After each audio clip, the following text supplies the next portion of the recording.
ছোট্ট একটি ভিডিও বার্তা রীতিমতো ভাইরাল হয়ে গেছে এবং সেই ভিডিও বার্তাতে জনাব তারেক রহমান তিনি বেশ উচ্ছ্বসিত হয়ে অত্যন্ত দৃঢ়তার সঙ্গে তার যে স্বভাবসুলভ ভঙ্গি সেই ভঙ্গিতে দুই হাত নেড়ে জাতির উদ্দেশ্যে তিনি বলছেন, খুব শীঘ্র দ্রুত আপনাদের সঙ্গে সরাসরি দেখা হবে, সাক্ষাৎ হবে।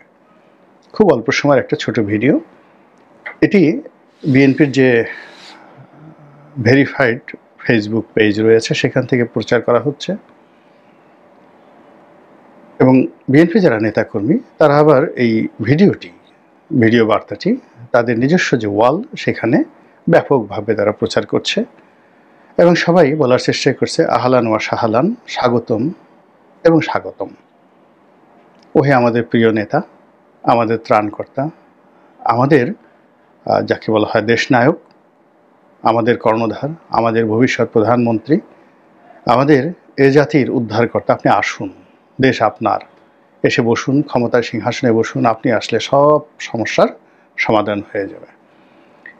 এবং তার এই ভিডিও বার্তা নিয়ে বিএনপির সকল স্তরের যারা নেতাকর্মী তারা আবেগে থরথর করে কাঁপছেন, উচ্ছ্বাসে তারা হাসছেন, আনন্দে তারা উদ্বেলিত হচ্ছেন এবং তাদের মধ্যে যে এখন পুঞ্জীভূত বেদনা, ক্ষোভ, কষ্ট, আতঙ্ক, হতাশা যা কিছু রয়েছে, তারা নেতার আগমনের সুসংবাদে তারা রীতিমতো যাকে বলা হয় তাদের সকল দুঃখ, বেদনা, কষ্ট, অপূর্ণতা, অসম্পূর্ণতা সব কিছু ভুলে গিয়ে নেতার আগমনের অপেক্ষায় অধীর আগ্রহে তারা দিন যাপন করছেন।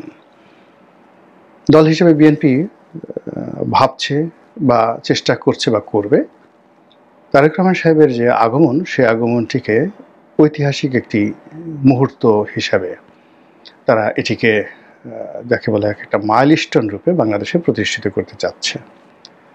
ইতিপূর্বে বাংলাদেশে দুটো গুরুত্বপূর্ণ প্রত্যাবর্তন হয়েছে।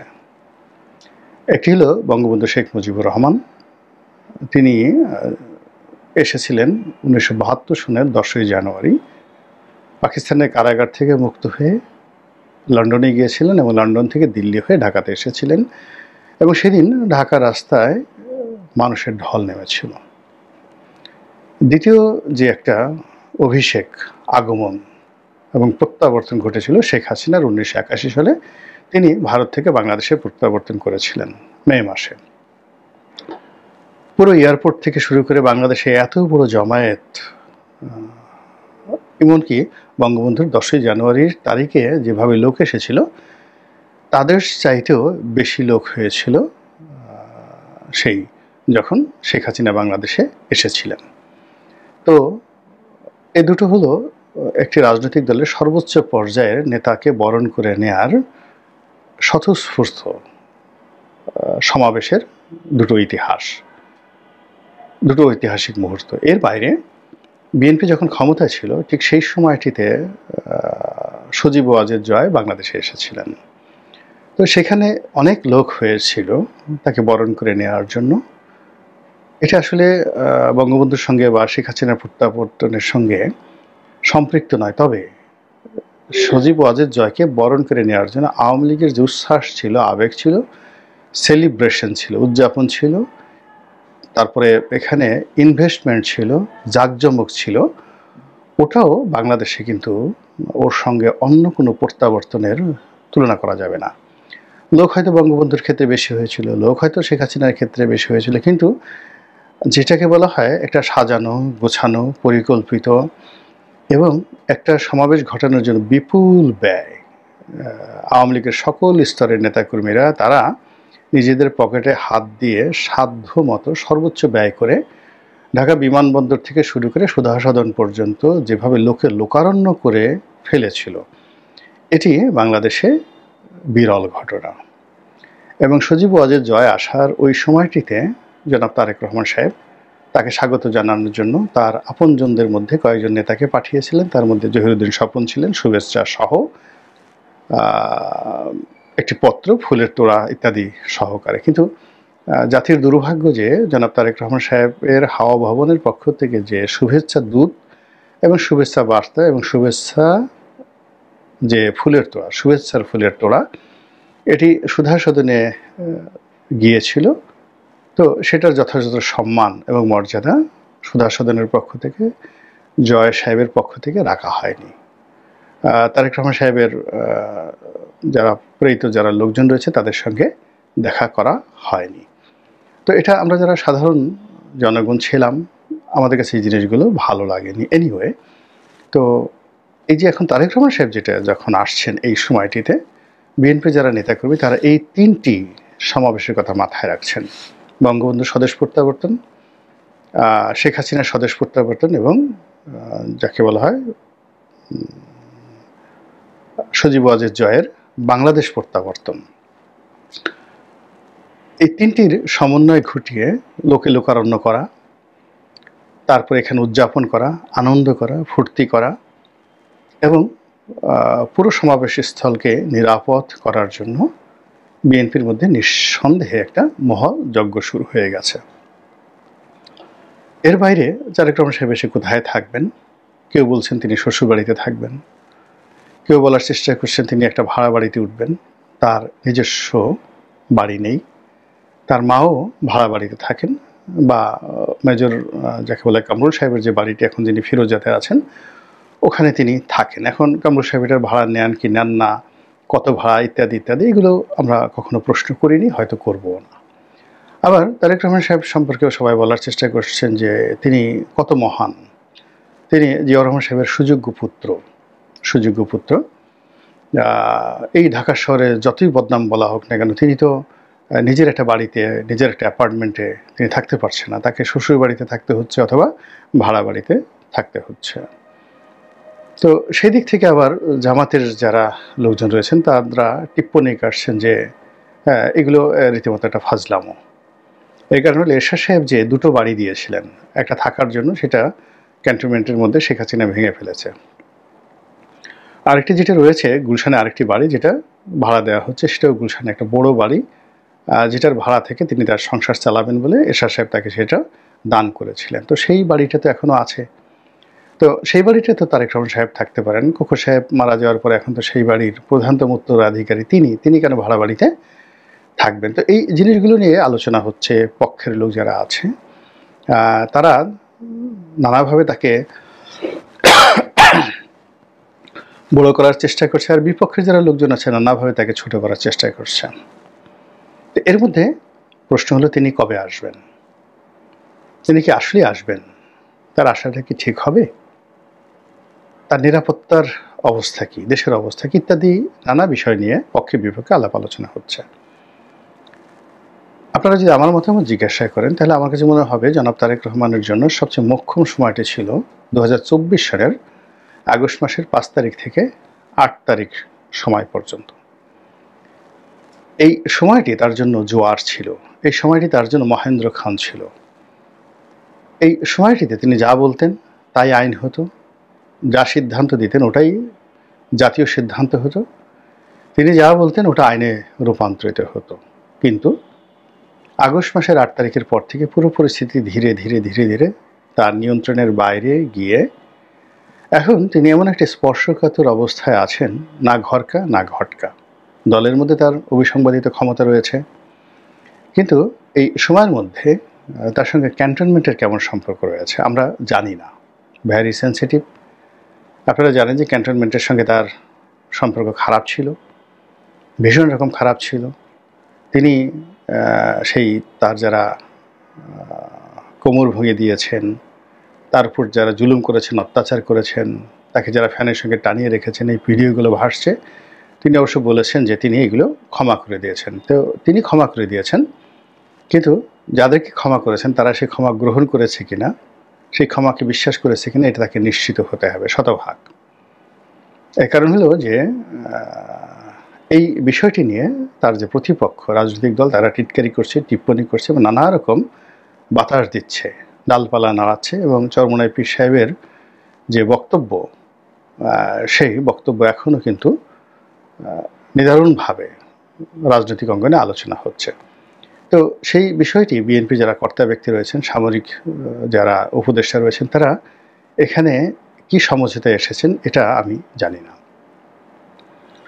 ২ নম্বর হলো যে সেনাবাহিনীর মধ্যে সেনাপ্রধান, তার বাইরে জামাতপন্থী যে সকল প্রেশার গ্রুপ রয়েছেন তারা, শোনা যায় যে সেখানে হিজবুত তাহরিরও একটা প্রেশার গ্রুপ রয়েছে, তারা যারা বিএনপিকে কখনোই ক্ষমতায় দেখতে চায় না, সর্বশক্তি দিয়ে বিএনপিকে প্রতিহত করতে চায়।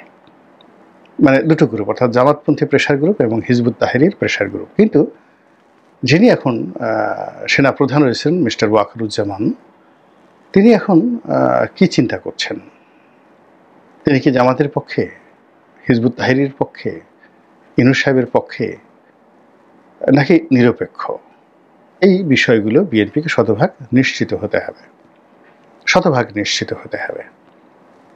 এরপরে যেটা আছে সেটা হলো তারেক রহমান সাহেব এই মুহূর্তে আসবেন, চলাফেরা করবেন, এবং তার সেই চলাফেরার জন্যে রাষ্ট্রের পক্ষ থেকে তাকে যে সিকিউরিটি দেওয়া হবে সেটা কোন পর্যায়ের? সেটা কি আনসার দিয়ে দেওয়া হবে, বিজিবি দিয়ে দেওয়া হবে, বা পুলিশের যে নতুন ইউনিট করা হয়েছে সেই ইউনিট দেবে, নাকি তাকে এসএসএফ যেটি একজন প্রধানমন্ত্রী পেয়ে থাকেন, ডক্টর মোহাম্মদ ইউনূস পেয়ে থাকেন, এবং সর্বোচ্চ এসএসএফের যে প্রোটোকল সেটি তিনি পাবেন। তার নিরাপত্তার বিষয়ে যদি শতভাগ এই গ্যারান্টি, রাষ্ট্রীয় গ্যারান্টি না পাওয়া যায়, তাহলে তার ব্যক্তিগত নিরাপত্তা রক্ষার জন্য নিজস্ব বিনিয়োগ, নিজস্ব চেষ্টা এবং তদবির, এটা বর্তমান প্রেক্ষাপটে খুবই ঝুঁকিপূর্ণ। আমাদের সামনে খুবই একটা জঘন্য উদাহরণ আছে, সেটা হলো বেনজির ভুট্টোর উদাহরণ। তিনি যেভাবে, ঠিক এই তারেক রহমান সাহেব যেভাবে নির্বাচনের আগে আগে আসছেন, ওভাবে তিনি দুবাই থেকে পাকিস্তানে এসেছিলেন, এবং তার যে বিয়োগাত্মক ঘটনা ঘটেছে পাকিস্তানের রাজনীতিতে, ওটা পাকিস্তান অ্যাবজর্ব করতে পেরেছে। পাকিস্তান পিপলস পার্টি পেরেছে, আসিফ আলী জারদারি পেরেছে, বেলওয়াল ভুট্টো পেরেছেন, এবং পাকিস্তানের অন্যান্য রাজনৈতিক শক্তি, আমরা যতই এখান থেকে তাদেরকে বলি না কেন, আমরা এখনও পাকিস্তান জুডিশিয়ারি, মিলিটারি, তাদের যে সিভিল সোসাইটি, তাদের এমনকি মিডিয়া, এখনও পাকিস্তানের মিডিয়া যে পাওয়ারফুল, তার মানে 100%1 আমরা অর্জন করতে পারিনি এখনও পাকিস্তানের সরকারি দপ্তর, প্রধানমন্ত্রীর কার্যালয়, রাষ্ট্রপতির কার্যালয়, সেনাপ্রধানের বাসভবন, সেখানে যে জৌলুস এবং জাঁকজমক, তার 100%1 আমরা তার ধারের কাছে যেতে পারিনি। সেখানকার চিফ জাস্টিস, তার যে ক্ষমতা, প্রাদেশিক ক্ষমতা, ফলে ওখানে রাষ্ট্র, মিলিটারি, সিভিল অ্যাডমিনিস্ট্রেশন, রাজনীতিবিদ, সিভিল সোসাইটি, তারপর আমলা, এরপরে কমিউনিটি লিডার, যারা বিভিন্ন প্রদেশের যে সকল ধর্মীয় গোষ্ঠী রয়েছেন, সম্প্রদায় রয়েছেন, তাদের নেতা, এরা এতটা শক্তিশালী যে ধরুন একটা এলাকাতে, মানে ধরুন পাঠান বংশের একজন মুরব্বী, তো পাঠান বংশের একজন মুরব্বী, তিনি এতটা শক্তিশালী যে ওখানকার যে জিওসি মেজর জেনারেল রয়েছেন, তিনি কখনো তার সঙ্গে কন্ট্রাডিক্ট অ্যান্ড কনফ্লিকশনে যান না, কখনো যান না। ঐতিহাসিকভাবে রক্তগঙ্গা বয়ে যাবে। ফলে কি হলো, যখন প্রয়োজন হয় তিনি যখন জিওসির সঙ্গে দেখা করতে যান, জিওসি তাকে সম্মান জানানোর জন্য সেই কমিউনিটি লিডারকে, বংশীয় নেতাকে জানানোর জন্য, সেটা বেলুচিস্তান হোক, সিন্ধু হতে হোক, কিংবা অন্য জায়গাতে হোক, তো উনি রাস্তায় নেমে, গেটের বাইরে নেমে তাকে অভ্যর্থনা জানান। আবার জিওসির যখন দরকার হয় তখন তিনি গিয়ে সেই নেতার সঙ্গে দেখা করার জন্য তিনি যথেষ্ট তোয়াজ, তদবির, তমিজ এবং উপহার সহ নেতার সঙ্গে দেখা করেন। এইভাবে আসলে ওখানে একটা চমৎকার ব্যালেন্স হয়। ফলে ওই সমাজে অনেক কিছুই তারা অ্যাবজর্ব করতে পারে। কিন্তু আমাদের সমাজে আসলে এই মুহূর্তে বড় কোনো ক্ষয়ক্ষতি, একে তো শেখ হাসিনা নেই, আওয়ামী লীগ নেই, হাহাকার করছে চারিদিকে, জামাতের আমির অসুস্থ, তার যাকে বলা হয় বুকের থেকে মানে 5টি সেই যাকে বলা হয় কি বলবো এটা, মানে হার্টের যে ব্লক, এই ব্লকগুলো অপসারণ করা হয়েছে, তিনি এখনও হসপিটালে রয়েছেন, এবং সেখানে যদি তারেক রহমান সাহেব আসেন এবং তার নিরাপত্তাজনিত বা অন্য যে কোনো দুর্ঘটনা, সেই দুর্ঘটনা এই জাতি যাকে বলা হয় অ্যাবজর্ব করতে পারবে না, তছনছ হয়ে যাবে। তো কাজেই তিনি আসছেন, তিনি আসতে চান, কিভাবে আনা হবে এই বিষয়গুলো নিয়ে আমি শুধুমাত্র আমার যে অভিজ্ঞতার কথা আছে সেটা বললাম। এখন রাষ্ট্র কর্তা ব্যক্তি, বিএনপির যারা সংশ্লিষ্ট লোকজন রয়েছেন, তারা তাদের সামর্থ্য অনুযায়ী ব্যবস্থা নেবেন, সিদ্ধান্ত নেবেন। আমরা যারা আমজনতা আমরা শুধু দেখব আর তালি বাজাবো। ঢাকার গুলশানের যে নিকটবর্তী বারিধারার ডিপ্লোম্যাটিক জোন, এখানে একটা লাল ইটের তৈরি প্রাসাদ আছে, দুর্গ আছে, যেটাকে বাংলাদেশের মানুষ ঠাট্টা করে বলে লালকেল্লা, বাংলার লালকেল্লা। এটি মূলত মার্কিন যুক্তরাষ্ট্রের দূতাবাস, এবং এই লালকেল্লার মধ্যেই দূতাবাসের ঊর্ধ্বতন কর্মকর্তা তাদের বাসস্থান রয়েছে, অত্যন্ত সুরক্ষিত। এবং বাংলাদেশে যে কয়টি রাষ্ট্রদূতের কার্যালয় রয়েছে, তো সবগুলো একত্র করলেও আসলে এই রাষ্ট্রদূতের যে কার্যালয়, অর্থাৎ মার্কিন রাষ্ট্রদূতের যে কার্যালয়, এটির গুরুত্ব, এটার বিশালতা, এটার ব্যাপ্তির সঙ্গে আসলে তুলনা করা যায় না। তো সেই ঢাকার বারিধারা লালকেল্লাতে কি হচ্ছে ইদানিং, এই বিষয় নিয়ে আলোচনা করব। আর যিনি লালকেল্লার অধিকর্তা রয়েছেন, মার্কিন চার্জ দ্য অ্যাফেয়ার্স, তো ট্রেসি অ্যান জ্যাকবসন, একজন ভদ্রমহিলা, নতুন এসেছেন। পিটার ডি হাসের পরে মধ্যে আরেকজনের হয়েছিল, বাট উনি বাদ করে এই ভদ্রমহিলাকে পাঠানো হয়েছে। তিনি আসলে এই মুহূর্তে কী করছেন এটা নিয়ে ভয়ে ভয়ে কথা বলতে হচ্ছে, ভয়ে ভয়ে কথা বলতে হচ্ছে। আপনারা জানেন যে পৃথিবীর কয়েকটি যাকে বলা হয় ডেঞ্জারাস গোয়েন্দা সংস্থা রয়েছে, সেগুলোর মধ্যে সিআইএ, মোসাদ এবং র। আপনি যদি তাদের টার্গেটের মধ্যে পড়েন, হিমালয়ের চূড়ায় গিয়েও যদি পালাতে চান, আপনাকে সেখান থেকে ধরে নিয়ে তারা যা ইচ্ছে তাই করবে, সমুদ্রে ফেলে দেবে, মেরে ফেলবে, জবাই করবে, অথবা ধরে নিয়ে নিজেদের দেশে বিচার করবে, অথবা তাদের যে বিভিন্ন দ্বীপে কুখ্যাত কতগুলো কারাগার রয়েছে, জীবন জিন্দিগি সারা জীবন আপনাকে কারাগারের মধ্যে রেখে তিলে তিলে মারবে, সারা দুনিয়া জানতেও পারবে না। এবং আমেরিকার এরকম একটি কুখ্যাত কারাগারের নাম হলো গুয়ান্তামালা বে। তো সেই কারাগারে, এবং ইরাকেও তারা একটা খুব নামকরা কারাগার করেছিল, কুখ্যাত কারাগার, সেটা হলো আবু গারিব কারাগার। তো সেই আবু গারিব কারাগারে যে নির্যাতন আমেরিকা করেছে, এবং যেভাবে পুরুষদেরকে উলঙ্গ করে, মানে ওটা বলার মতো নয়। তো কাজেই এই দেশগুলোর, অর্থাৎ ইসরায়েলের, ভারতের কিংবা আমেরিকার আধিপত্য যখন কোনো একটা দেশে আসে, তখন আসলে প্রতিটি মানুষেরই উচিত যার যার অবস্থান থেকে সচেতন হওয়া, প্রতিবাদ করা এবং আল্লাহর সাহায্য প্রার্থনা করা। এবং ঠিক সেরকম একটি অবস্থা বাংলাদেশে ঘটছে। আপনারা জানেন যে শেখ হাসিনাকে তাড়ানোর জন্য, ক্ষমতা থেকে তাকে পদচ্যুত করার জন্য আমরা সব কিছু করেছি। এবং এই কাজ করার জন্য আমাদের যদি মার্কিন যুক্তরাষ্ট্রের রাষ্ট্রদূত দূরের কথা, ওখানকার দূতাবাসের কোনো সিকিউরিটি গার্ড, তাকেও কোলে করে নাচতে হতো, মাথায় করে নিতে হতো। সেই কাজ করার জন্য আমাদের রাজনীতিবিদরা রাজি ছিল, এবং সেই কাজগুলো ওরকম না হলেও প্রায় কাছাকাছি অনেক মন্দ কাজ আমরা আসলে এই দীর্ঘদিন ধরে করছি। এই কাজ করতে করতে গিয়ে দেখা গেল যে মার্কিন রাষ্ট্রদূত বা দূতাবাসের কর্মকর্তা, অন্যান্য ইউরোপ এর যে সকল কর্মকর্তা, তাদের শক্তি, সাহস, এস্টাবলিশমেন্ট এমন বেড়ে গিয়েছিল যে তারা বাঙালিকে আসলে কখনো বাঙালি আগেও মনে করতো না, কিন্তু গত এক দশক ধরে দেখা গেল তারা, মানে বলতে গেলে এদেরকে বাঙালির পরিবর্তে দ্রাবিড় জাতিগোষ্ঠী হিসেবে মনে করতো। আর ইদানিংকালে কী যে মনে করছে আমি এটা বলতে পারবো না। বোঝার চেষ্টা করুন যে বর্তমান মার্কিন রাষ্ট্রদূত, তার আগে যিনি পূর্ব সেক্রেটারি ছিলেন তিনি, অর্থাৎ পিটার ডি হাস, তারপরে তার আগে যিনি ছিলেন ড্যান ডাব্লিউ মজিনা, তারপরে এক ভদ্রমহিলা ছিলেন, তো সেই যে তারা সবাই বাংলাদেশে নাক গলানোর চেষ্টা করেছেন, কিন্তু শেখ হাসিনা অত্যন্ত কঠোর হস্তে তাদেরকে দমন করেছেন। এবং আমি দুজনকে খুব ঘনিষ্ঠ থেকে, তাদের মধ্যে মিস্টার পিটার ডি হাসকে আমি ব্যক্তিগতভাবে, তার সঙ্গে আমার পরিচয় ছিল না, কিন্তু ড্যান ডাব্লিউ মজিনা, তারপরে শেষে আর যে আর একটা কৃষ্ণাঙ্গ ভদ্রমহিলা ছিলেন, তাদের দুজনের সঙ্গে আমার খুব ভালো সম্পর্ক ছিল। তো এই ড্যান ডাব্লিউ মজিনাকে তো তিনি বাংলাদেশে কোনো সচিবালয়ে ঢুকতে দিতেন না শেখ হাসিনা। মানে প্রধানমন্ত্রী কার্যালয়, গণভবন, বঙ্গভবনে ঢোকা তো দূরের কথা, তিনি সচিবালয়ে ঢুকতে পারতেন না এবং ঢাকা শহরে তিনি মানে কোনো একটা অফিসে যেতে পারতেন না। এইভাবে তাকে রীতিমতো প্যাদানির উপরে আওয়ামী লীগ জমানাতে রাখা হতো।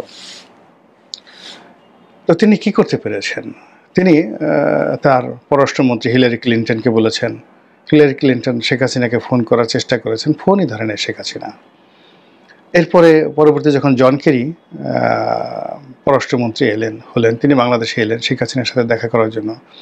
শেখ হাসিনা মানে তার সাথে মানে এমন একটা ভাব যে সেই সত্যি অর্থে জন কেরি খুব নামকরা কূটনীতিবিদ, যিনি মার্কিন প্রেসিডেন্ট পদে দাঁড়িয়েছিলেন। তিনি 2 হাত করজোড়ে প্রধানমন্ত্রী কার্যালয়ে গিয়ে পিছনে পিছনে যেভাবে ছুটছেন, আমি শেখ হাসিনাকে পছন্দ করতাম না, কিন্তু তার এই যে ব্যক্তিত্ব, আমেরিকানদের সোজা করে রাখার যে তার যে কৌশল, এটা আমার খুব ভালো লাগতো।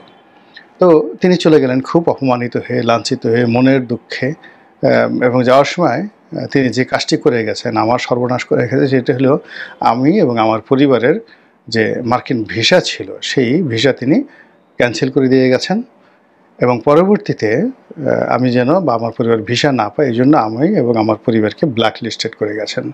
তো সো হোয়াট, আমার আমেরিকা যেতে হবে কেন? আমার আমেরিকান সরকারই আমাকে দাওয়াত করে তাদের দেশে নিয়েছে, লেখাপড়া করিয়েছে, তো খাইয়েছে, পরিয়েছে, সব কিছু করেছে, তাদের প্রয়োজন। আমার প্রয়োজনীয়তা আমেরিকা আমি কখনো যাইও নাই, আমার পরিবার যাওয়ার দরকার নেই, আর মরে গেলেও আমেরিকা যাব না। তো যেটা করেছে সেটা তাদের মতো করে করেছে, কিন্তু তারপরেও আমি মনে করি একটা বৃহৎ শক্তি, তাদের সঙ্গে আমাদের একটা সম্পর্ক থাকা উচিত। বিশেষ করে ট্রেড পলিসি, ফাইন্যান্সিয়াল যে বিভিন্ন বিষয়গুলো রয়েছে, এক্সপার্টিস রয়েছে, তাদের সাথে সম্পর্ক থাকা উচিত। কিন্তু এটা একেবারে এখন যেভাবে অধীনতামূলক মিত্রতা, ঠিক সেই রকম অধীনতামূলক মিত্রতার সীমা অতিক্রম করেও আমরা অনেকটা কৃতদাসের মতো আচরণ করছি এই মুহূর্তে। তো যেটা বলছিলাম যে পরবর্তীতে যিনি আসলেন, অর্থাৎ ড্যান ডব্লিউ মজুমদারের পরে যে ভদ্রমহিলা আসলেন, ঠিক এই মুহূর্তে আমার এই নামটা মনে আসছে না, যদিও আমার সাথে আমার স্ত্রীর সঙ্গে সেই ভদ্রমহিলার খুব ভালো সম্পর্ক ছিল। তো সেই ভদ্রমহিলা বদি আলম মজুমদারের বাসায় বেড়াতে গেলেন, ওখানে দেখা গেল ছাত্রলীগের ছেলেরা তাকে আক্রমণ করলো। তো আক্রমণ করার পরে সেটি নিয়ে খুব তোলপাড় হলো, আমেরিকাতে তোলপাড় হলো, বাংলাদেশে হলো, কিন্তু শেখ হাসিনার আসলে একটা পশম আমেরিকা স্পর্শ করতে পারেনি। এবং সেই ভদ্রমহিলা তিনি আসলে রিয়েলি ভালো ছিলেন, মানে অন্তত এখন মানে পিটার ডি হাস বা এখন যিনি আছেন বা আগে যারা ছিলেন, আমি যতজন রাষ্ট্রদূতকে চিনি, সেই উইলিয়াম বি মাইলাম থেকে আজকের দিন পর্যন্ত আমার কাছে মনে হচ্ছে যে ওই ভদ্রমহিলাই সবচেয়ে ভালো ছিলেন, সব দিক থেকে ফ্রেন্ডলি ছিলেন। কিন্তু বাংলাদেশ সরকারের সঙ্গে আমেরিকা সরকারের ওইরকম সম্পর্ক খারাপ থাকার কারণে শেখ হাসিনা তাকেও প্রিভিলেজ দেয়নি। তো যাই হোক, এরই ধারাবাহিকতা যখন পিটার ডি হাস আসলেন, তো তাকে তো রীতিমতো দাবড়ানির উপর রেখেছে। তো কয়েক দফা তাকে ধাওয়া দেওয়া হয়েছে, তিনি পালিয়ে প্রাণ নিয়ে আশ্রয় নিয়েছেন এসে যাকে বলা হয় পররাষ্ট্র মন্ত্রণালয়। এরপর তার যে ব্যক্তিগত একটা বডিগার্ড ছিল, পুলিশের স্কোয়াড ছিল, সেটা শেখ হাসিনা প্রত্যাহার করে নিয়েছেন এবং বলছেন যে তোমাকে পুলিশ টুলিশ বিজেপি কিছুই দেওয়া হবে না, সর্বোচ্চ তুমি আনসার পেতে পারো, কিন্তু আনসারকে আবার পেমেন্ট দিয়ে নিতে হবে, মাগনা দেবো না, পেমেন্ট দিয়ে নিতে হবে। এবং তাকে সেই পেমেন্ট দিয়ে বাংলাদেশ সরকারকে টাকা দিয়ে শেখ হাসিনার জামানাতে আনসার এর গার্ড নিয়ে এই ঢাকা শহরে তাকে চলাফেরা করতে হয়েছে মিস্টার পিটার ডি হাসকে। তো এই যে বাংলাদেশ, সেই জমানাতে শেখ হাসিনার অনেক কিছু অপছন্দ করি, কিন্তু তার যে দাপট, এই দাপট আমার কিন্তু ভীষণ রকম ভালো লাগতো, যে রাষ্ট্রপ্রধানের তো এরকমই দাপট থাকা উচিত। তো সেই বাংলাদেশে এখন জ্যাকবসন যিনি আছেন, মহিলা রাষ্ট্রদূত, তিনি লন্ডন যাচ্ছেন তারেক রহমান সাহেবকে কেউ বলেন জিজ্ঞাসাবাদের জন্য, অথবা আগামীতে তার প্ল্যান প্রোগ্রামকে সেই বিষয়ে তাকে পরামর্শ দেওয়ার জন্য, অথবা তার ওজন উদযাপন করার জন্য, ওজন বোঝার জন্য। এটা খুবই অসম্মানজনক। কেন লন্ডনে তারেক রহমান সাহেবের সঙ্গে মার্কিন রাষ্ট্রদূতের বৈঠক হবে, এটা আমি বুঝতে পারি না। মার্কিন রাষ্ট্রদূত কেন সেখানে যাবেন, আর তারেক রহমান সাহেব বা কেন তার সঙ্গে সেখানে বৈঠক করবেন, এটা আমি মাথায় আসে না। তো এটা আমি মনে করি আমাদের ভবিষ্যতে যারা রাজনৈতিক ক্ষমতায় আসবেন তাদের এক ধরনের দুর্বলতা। আর মার্কিন রাষ্ট্রদূত এখন যিনি আছেন, এটা আমি মনে করি যে তাদের একটা ঔদ্ধত্য গেল এটা। ২ নম্বর হলো যে প্রায়ই দেখা গেল যে তিনি আমাদের রাষ্ট্রদূত মানে যিনি আছেন বাংলাদেশে, তিনি ডক্টর মোহাম্মদ ইউনূসের দপ্তরে আসেন, তার সঙ্গে দেখা করেন এবং বডি ল্যাঙ্গুয়েজ, কথাবার্তা সব কিছু দেখে মনে হয় যে তিনি ডক্টর মোহাম্মদ ইউনূস সাহেবকে ইন্ট্রোগেশন করছেন। তো এটা আসলে দেখা যায় না। যেখানে ডক্টর মোহাম্মদ ইউনূস বিভিন্ন জমানাতে মার্কিন যুক্তরাষ্ট্রে যেভাবে সম্মানিত হয়েছেন, আমি তো নিজের চোখে দেখেছি। উনি যখন ওয়াশিংটনে সেই যাকে বলা হয় সর্বোচ্চ পুরস্কার বারাক ওবামার কাছ থেকে নিলেন, রাষ্ট্রীয় মেডেল, ঠিক সেই সময়টা আমিও ওয়াশিংটনে এবং হোয়াইট হাউসের ওখানে। তো এনিওয়ে, তো ছোটো তো আমি দেখেছি, ওই সময়টা আমি দেখেছি। তো সেই ডক্টর মোহাম্মদ ইউনূসের সামনে একজন রাষ্ট্রদূত সেইভাবে বসবেন, এটা তো আমি কল্পনাই করতে পারি না। আর শেখ হাসিনার জমানাতে তো তাকে ঢুকতেই দেওয়া হতো না। সে যদি প্রেস সেক্রেটারির সাথে বসতো তাহলে হয়তো মেনে নেওয়া যেত। তাও তো প্রেস সেক্রেটারি তো আমাদের দেশে একজন পরিপূর্ণ সচিব পদমর্যাদার, কিন্তু মার্কিন রাষ্ট্রদূত যিনি আছেন তিনি তো তাদের দেশের সচিব পদমর্যাদার নয়, বড়জোর একজন ডিপটি সেক্রেটারি, আমাদের পররাষ্ট্র মন্ত্রণালয়ের একজন উপসচিব পদমর্যাদার লোকজনকে বাংলাদেশে রাষ্ট্রদূত হিসেবে নিয়োগ দেওয়া হয়। কিন্তু আসার পর আরই তাদের যে ভাবসাব, এটা দেখেই মেজাজ গরম হয়ে যায়। এখন যে কথাটি শুনলাম সেটা হলো যে রাজনৈতিক দলগুলো, সেই এনসিপি বলেন, অন্যান্য রাজনৈতিক দলগুলো গোপনে প্রকাশ্যে প্রতিনিয়ত তার বাসায় যাচ্ছে এবং ভারতীয় পত্রপত্রিকা এবং কয়েকজন সাংবাদিক তাদের যে সোশ্যাল মিডিয়া প্ল্যাটফর্ম রয়েছে সেখানে একটি স্ট্যাটাস দিয়েছেন যে অতি সম্প্রতি রাষ্ট্রের অতি গুরুত্বপূর্ণ, অতি স্পর্শকাতর একজন ব্যক্তি এই রাষ্ট্রদূতের বাসভবনে গিয়ে দেখা করেছেন এবং সেই দেখা করার ঘটনা বাংলাদেশে ইতিপূর্বে তো ঘটেই নেই পৃথিবীর কোনো দেশে। এমনকি ভুটানে ওই পদে যে ব্যক্তি আছেন তিনি তার সঙ্গে এসে, মানে তিনি যাবেন এটা তো প্রশ্নই আসে না, তার সঙ্গে এসে ভুটানের আমেরিকান রাষ্ট্রদূত দেখা করবে, এটা কল্পনাই করা যায় না। ভুটানের সব লোক গলায় দড়ি দিয়ে মরত। তো আমাদের দেশে এই ঘটনা ঘটেছে বলে ভারতীয় পত্রপত্রিকাতে এইভাবে খবর ছাপা হচ্ছে এবং অনেকে এটা নিয়ে টিটকারি করছে যে আমরা আসলে কোথায় যাচ্ছি। তো সব মিলিয়ে কি বলবেন বলেন তো? আমরা ইলেকশন করব কি করব না, আমাদের দেশে কে থাকবে কে থাকবে না, আসবে কি আসবে না, এতটুকু স্বাধীনতা যদি আমাদের দেশের জনগণ না থাকে, আমরা তো আসলে মার্কিন রাষ্ট্রদূতকে এখন ডাকিনি, আমরা তাকে কোনো ব্যাপারে তার কোনো সহযোগিতা আমরা চাইনি, আমাদের পলিটিক্যাল ব্যাপারে। তাদের সঙ্গে আমাদের ডিপ্লোম্যাটিক চ্যানেলে সম্পর্ক আছে, থাকবে, বাণিজ্যিক চ্যানেলের সম্পর্ক আছে। একটা রাষ্ট্রদূতের কার্যালয় যে কাজগুলো করে সেই কাজগুলোই করবে। কিন্তু আমাদের এই যে বড় বড় রাজনীতিবিদরা আবার এই সময়টাতে যখন নির্বাচন হতে যাচ্ছে আবার সেই লালকেল্লাতে যাচ্ছেন, লালকেল্লার ভিতরে সে কী জানে কি হচ্ছে, কারা আসছে কারা থাকছে, বাংলাদেশের এই সিভিল সোসাইটিতে কী দুর্ঘটনা ঘটে, এগুলো নিয়ে আসলে লক্ষণগুলো কিন্তু ভালো মনে হচ্ছে না।